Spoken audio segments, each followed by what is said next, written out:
What's up guys, the Strong Boys 19 here. This is going to be another list video for you guys. This is going to be the top 10 list of songs that make me cry and emotional. These are the songs that I've been thinking about for quite a long while now. And this list was difficult to make, so I apologize that it took me more than a few weeks to develop this sort of list. Obviously, with many different songs and genres, you can be fully expressive and it's totally acceptable all the time to let the vulnerability and emotional state of yourself to come out. That's one of the best things about music in the first place. If you want to make a list of your own, please put yours in the comments section down below. And I'm looking forward to see what these songs are really about, that they are so meaningful to you. Number 10 is Black Sabbath's Solitude from their third album, Master of Reality. Black Sabbath's discography has been really consistent through the anthemic, inspiring and groundbreaking sounds of originality of heavy metal. But they were never always into the intensity because it's totally open for the band to explore different styles and emotions. Solitude is a song that hits me the most when it comes to the ballad pieces of music in the band's history. The reason why this is at number 10, it is simply because of these difficult times that I was going through, this repetition of ongoing stress to days of feeling burnt out and uninspired, as well as to question that I have been in this same world as many other different people whose reactions and behaviors are indifferent to, at some points, negative, that have affected me personally. I do think Solitude is as a beautiful and like a mournful song. It's heavily innocent, and the simplicity through two chords sounded very, very nice. But the sound that really hits it for me was the sound of the flute, as well as with the tone of Ozzy's vocals. A lot of the time lyrically it's mainly based around a relationship that ended, and with the questions of self-doubt and to be in this negative mindset.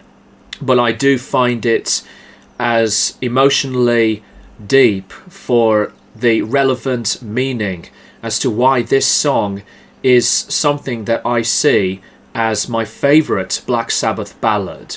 Number 9 is Alice in Chains' Nutshell from the Jar of Flies EP.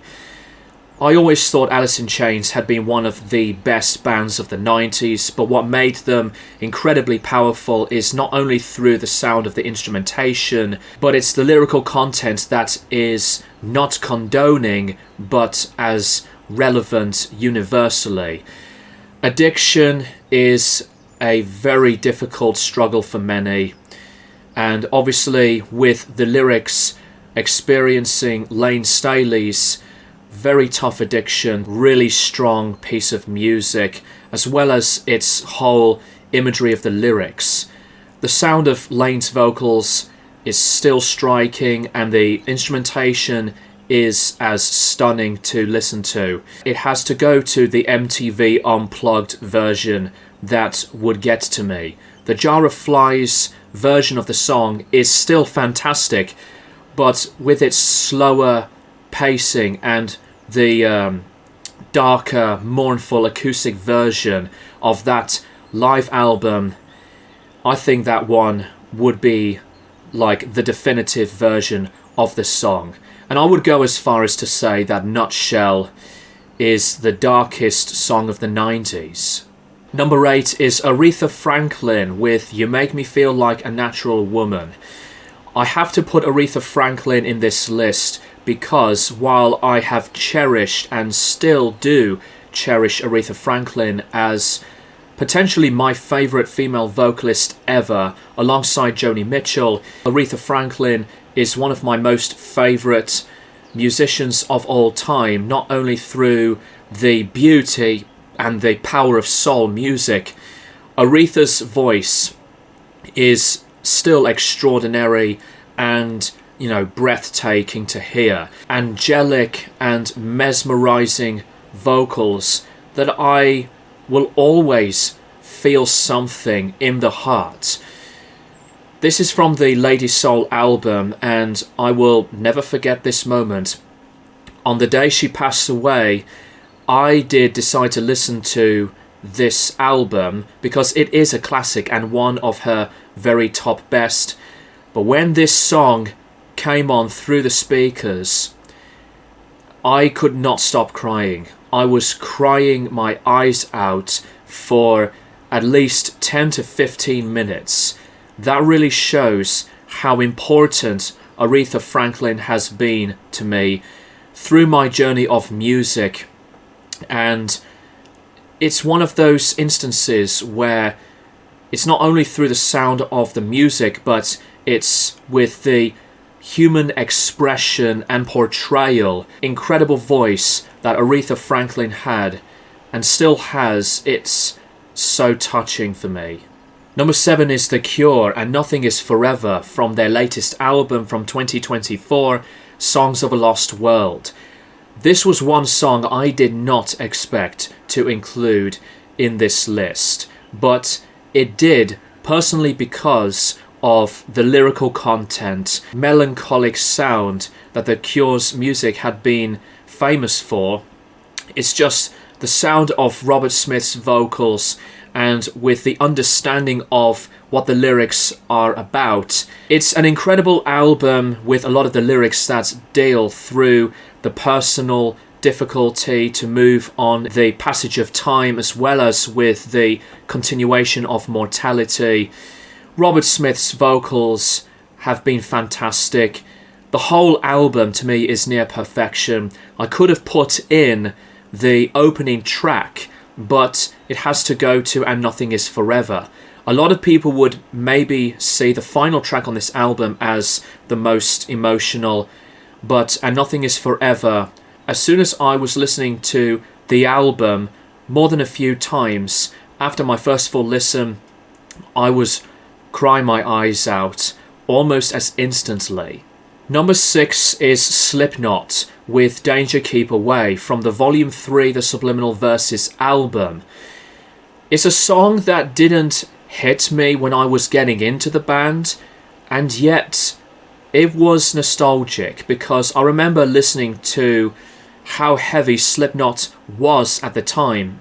They were one of the heaviest bands in the world, but when I was getting into this band, since I was in my early teenager years, I remember listening to the haunting sound of Craig's sampled keyboard parts, that it did take me back to listen to Slipknot's own takes of experimentalism. It did really get to me when I looked into the creativity of 2 separate videos I decided to do for the channel, the biography style videos about the separate lives of Paul Gray and Joey Jordison. Quite extraordinary that it is possibly the most depressing Slipknot song that they've ever created.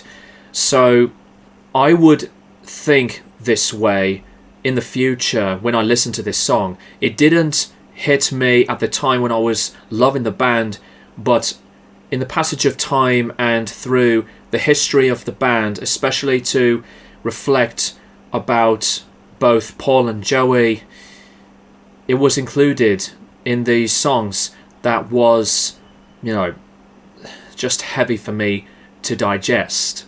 Number 5 is Korn, Daddy from the self-titled album.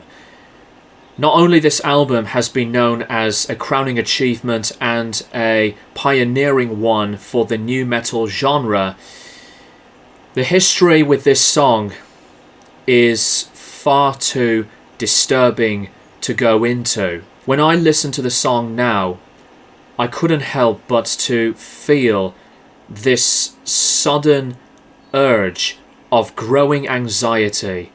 After the band had played the main whole part of the song, you hear Jonathan Davis raging and breaking down.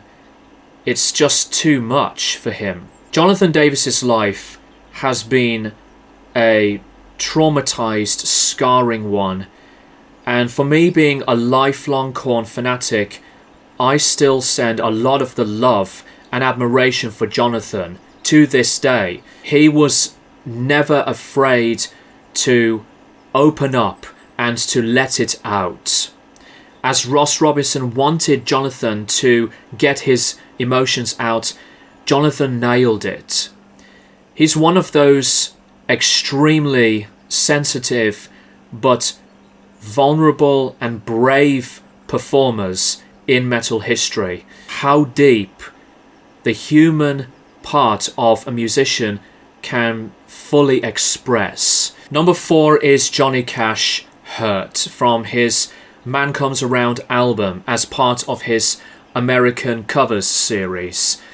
The greatest cover of all time, and I stand by that. What makes it as a tear-jerking moment is with the music video. Perfection. Through nostalgia of Johnny's past, but when you look at him from that time before he passed away, as well as June Carter, besides that Johnny's voice had been so frail right at the end of his career.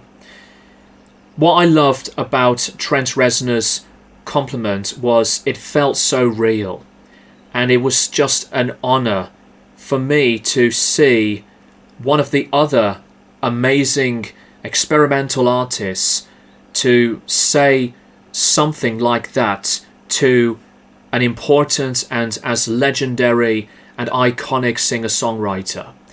Johnny Cash's cover of Hurt is stellar, and while it's crushingly bleak, it's just outstanding. Number 3 is Pink Floyd's Wish You Were Here from the Wish You Were Here album. Pink Floyd have been one of my most favourite bands of all time, not just because of the experience of their multiple different sounds of music, the universal meanings behind a lot of these songs is still mesmerising.